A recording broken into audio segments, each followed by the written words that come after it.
Fala pessoal, tudo bem com você? Tudo tranquilo? Vamos para mais um vídeo aqui no canal, trazer um pouquinho sobre o DEVA 11, né?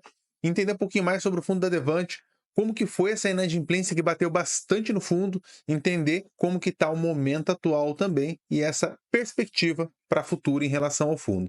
Antes de mais nada, eu pedi para você deixar o seu joinha, se inscrever no canal e ativar o sininho, assim você vai estar sempre recebendo os vídeos na sua tela, beleza? Bora pro vídeo!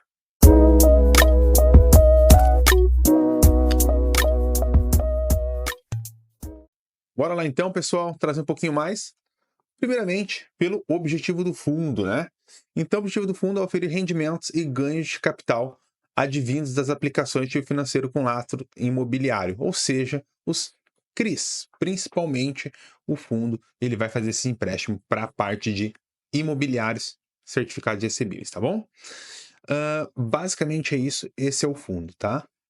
Olhando aqui agora para a carteira de ativos do fundo, né, que é onde realmente teve ali um fato mais relevante durante o ano de 2023, impactou bastante a carteira.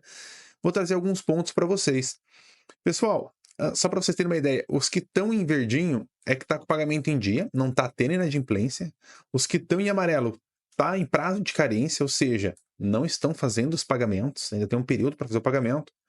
E os que estão em laranjinha aqui, vermelhinho, estão inadimplentes, né? Ou seja, não estão pagando o fundo. Para a gente olhar, pessoal, essa carteira do fundo, ó, pode verificar que tem bastante aqui na sinaleira amarela, sinaleira vermelha. Então, o fundo ele sofreu bastante ao longo do último ano.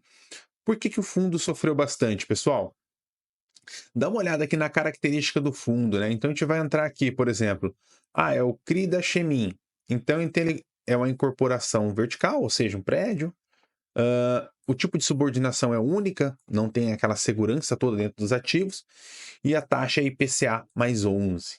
Quando a gente vai olhar, ó, IPCA mais 13 aqui, pessoal. Então, na hora que a gente vai olhar as taxas, são taxas bem altas, taxas bem agressivas, que fez com que o fundo fosse muito penalizado ao longo do ano de 2023. Muito disso, pessoal, por quê?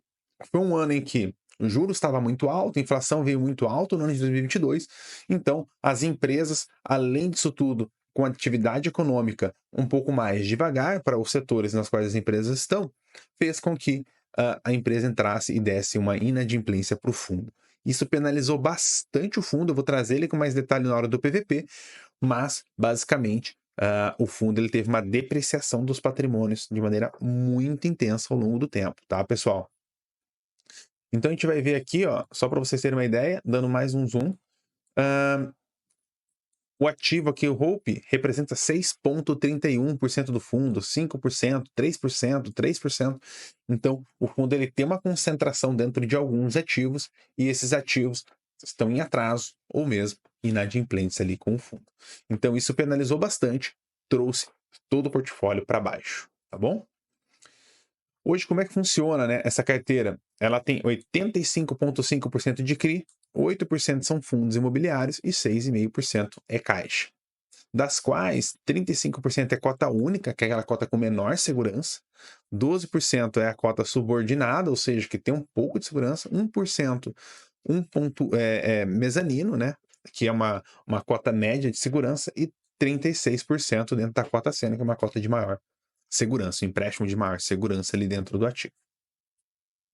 Então a gente vai vendo por setor aqui, né, no geral, tem setor corporativo, multipropriedade, loteamento, incorporação vertical. Então ele tem uma diversificação muito bacana ali dentro dessas classes, né, de empresas. Então isso dá maior segurança, apesar da inadimplência que bateu, tá bom? Olhando aqui agora para a parte de distribuição geográfica, pessoal, isso é bem importante também. A gente vê que ele é bem distribuído geograficamente: 21,7% no estado do Rio Grande do Sul, 5% em Santa Catarina, 2,4% Paraná, 26% em São Paulo, 15% em Goiás, 4% na Bahia. Então, são os estados preponderantes ali nos quais tem o empréstimo feito e basicamente tem essa diversificação, está concentrado em uma única área do país, tá? Trazendo assim um número: 64% no Sudeste, 25% no Sul, 17% no Centro-Oeste, 7% no Nordeste e apenas 3% na região Norte, tá bom? Olhando para isso tudo, pessoal, e vendo a característica média da carteira, né? Então isso é bem importante para a gente poder entender qual que é o ativo que você está comprando. Hoje, para vocês terem uma ideia, a média total da carteira é IPCA mais 10,6.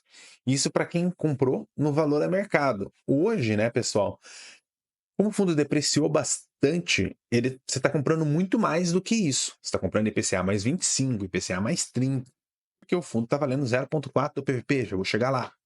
Mas, qual que é o problema? Como ele bate a inadimplência, né, e tem a possibilidade ou não de receber, esse valor que você tem em carteira não necessariamente representa aquilo que você vai receber. Se o fundo volta e sobe para o PVP de 1, aí você vai estar com IPCA mais 20 na carteira, tá? Então, assim, é bem importante olhar para a questão do valor patrimonial e quanto você está comprando a taxa ali, só que ao mesmo tempo olhar para esse percentual de inadimplência que bate no fundo e automaticamente você vai ter um dividendo menor, tá bom?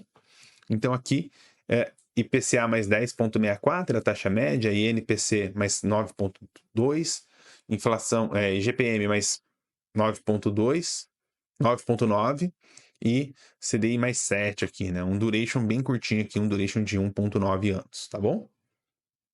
No geral, majoritário 82% quase em IPCA. Os outros são bem pequenininhos, como vocês podem ver aqui, tá? Beleza?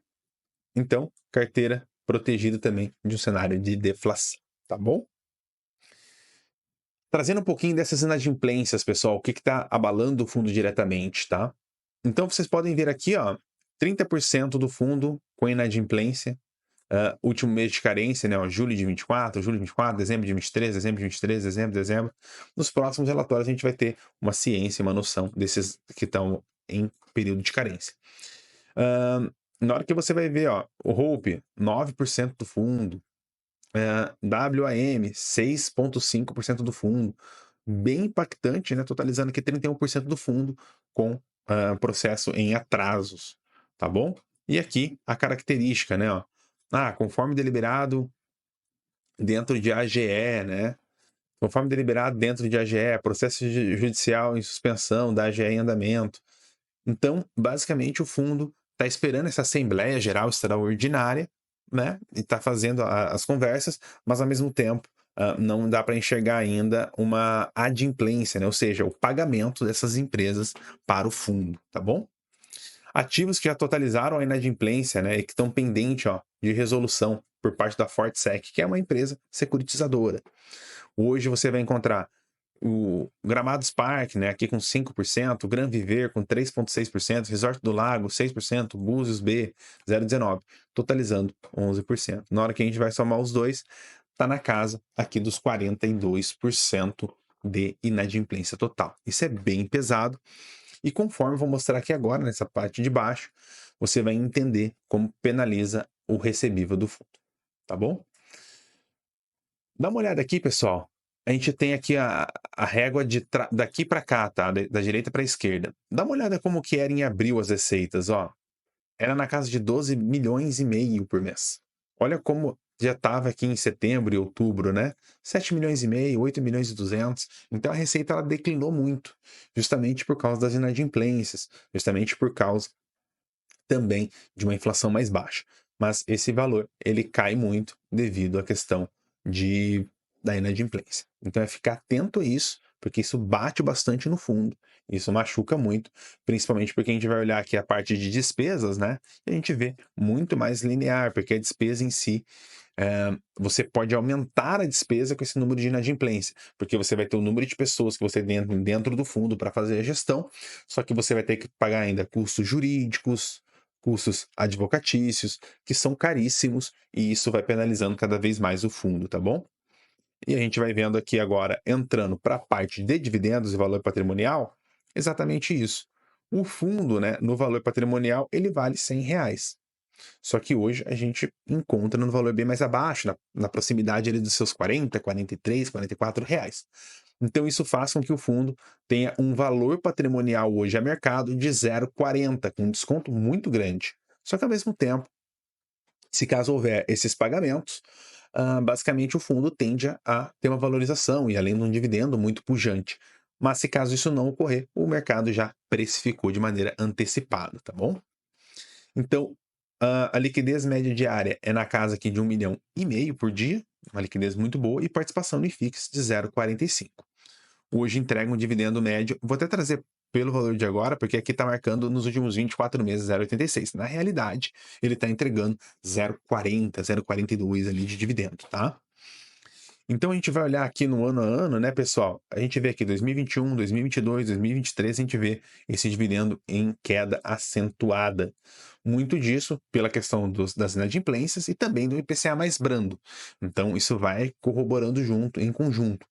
Mas a gente vê um dividendo que já beirou aqui na casa de quase R$18 em 2021, e era um fundo que todo mundo queria ter, porque pagava 1,4% líquido ali, para hoje um fundo que está pagando apenas ali 8,50, 8,60.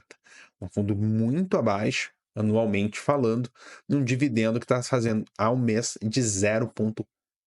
Desculpa, ele vai 1%, porque o valor está em R$40 o fundo, mas ele está entregando 40 centavos apenas de dividendo.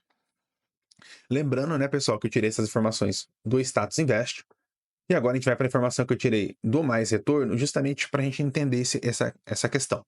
Então a gente vê aqui, já somados aos dividendos, né, até o meados ali de 2023, o fundo estava com uma entrega ali em torno de 30%, mais ou menos. Vista essa quantidade grande de inadimplência, o que aconteceu com o fundo? O fundo veio para... Deixa eu dar um zoom a mais aqui para vocês. O fundo veio para 26,9% negativo, ou seja, 27% negativo, somados aos dividendos. O IFIX com 19% positivo, IPCA 24%, IMAB 28,5% e o CDI 33,5%. Então o fundo teve uma depreciação muito forte para quem tinha o ativo, e isso penalizou bastante as carteiras de maneira geral e, ao mesmo tempo, todo aquele planejamento que tinha de construção de portfólio. Beleza? Pessoal, espero que você tenha gostado do vídeo. Se você gostou, deixe seu joinha, se inscreva no canal e ative o sininho. Assim você vai estar sempre recebendo os vídeos na sua tela, beleza? Valeu!